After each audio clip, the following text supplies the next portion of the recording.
Force, acceleration, and velocity. I can remember these terms were somehow confusing when I started civil engineering at university. Hello, and welcome to lessonsforcivil.com. In this video, I'm going to clarify what these technical terms mean. The first question is, what is a force? In simple words, force is an interaction between two different objects.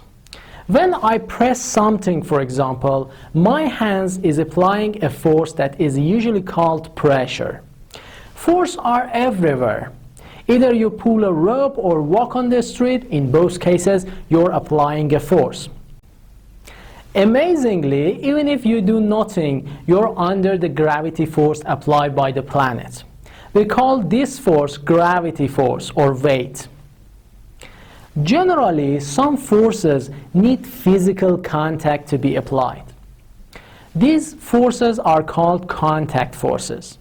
The obvious example of contact forces is when the boxer hit the bag.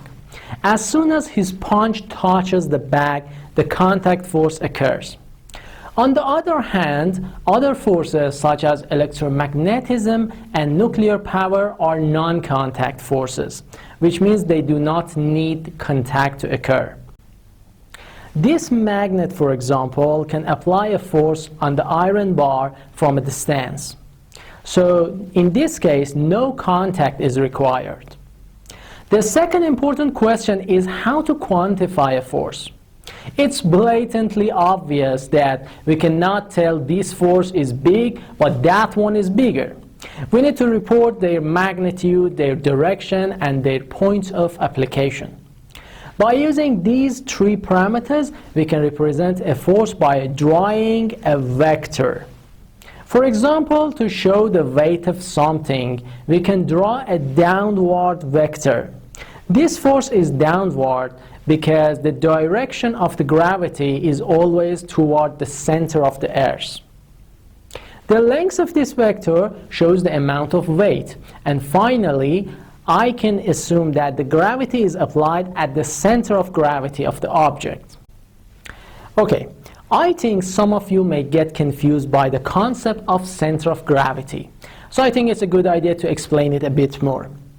You know, in reality, gravity is a distributed force that affects on every tiny particle of the object. But to simplify our problem, we can substitute it with a single force applied on the center of gravity. In another video, I will explain about the center of gravity and how to find it. Okay, now let's have a quick review on what you have learned in this lesson. Each day we apply thousands of forces. Doing up your jackets, tuning the radio, or pushing a button, none of them are possible without applying a force.